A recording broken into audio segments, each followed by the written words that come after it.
দেশে চলমান অস্থিরতার নেতিবাচক প্রভাব পড়েছে রাঙামাটির পর্যটন কেন্দ্রগুলোতে। গত এক সপ্তাহ ধরে রাঙামাটির অধিকাংশ হোটেল, মোটেল, রিসোর্ট খালি পড়ে আছে। কাপ্তাই হ্রদের নৌযান চালকদেরও আয় রোজগার কমে গেছে। পাহাড়ি বস্ত্রশিল্প আর পর্যটন ব্যবসায়ীরাও সংকটে আছেন। লাখ লাখ টাকা বিনিয়োগ করে ধসের হিসাব করছেন পর্যটন সংশ্লিষ্ট ব্যবসায়ীরা। উচিংসা রাখানের তথ্য ছবিতে প্রতিবেদন।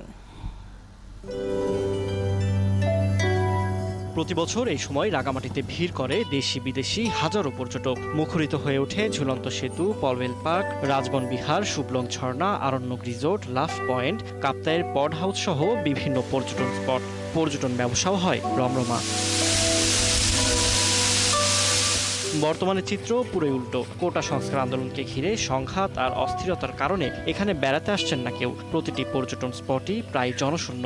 এতে ক্ষতির মুখে পড়েছে পর্যটন ব্যবসা। আজকে প্রায় 2 সপ্তাহ 3 সপ্তাহ ধরে আজকে আমরা এখানে খুবই খারাপ অবস্থা। টুরিস্ট নেই, দেখতেছেন তো আমরা টুরিস্ট বাড়াবাড়ি কি অবস্থা, আমাদের সংসার চালাইতে পারতেছি না। এখন প্রস্তুতি খারাপের জন্য টুরিস্ট আসতে পারতেছে না। আমাদের এখন ব্যবসা নাই বলে চলে, এখন বেচা বিক্রি নেই, এমনি বসে থাকতে হয়।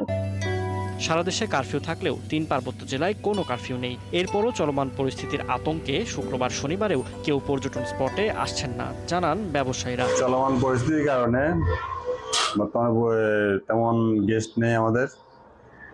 এখন বুঝতে পারছি না সামনে কি হয়। ডেলি আমাদের অনেক লস হচ্ছে।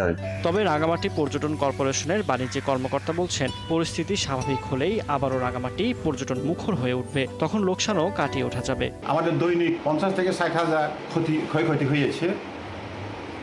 সর্বমোট 3.5 লাখ টাকার মতো আমরা বাণিজ্যিক ইনকাম থেকে বঞ্চিত হয়েছে। পরিস্থিতি যদি স্বাভাবিক থাকেন তাহলে আশা করি পর্যটক নামবে বলে আশা রাখছি। বর্তমানে পর্যটনের সাথে সংশ্লিষ্ট ব্যবসায়ীরা মুখিয়ে আছেন পর্যটকদের আগমনের। আশা রাখছেন আতঙ্ক কাটিয়ে দ্রুতই রাঙামাটিমুখী হবে পর্যটকরা। ফারদিন নীরব, 71।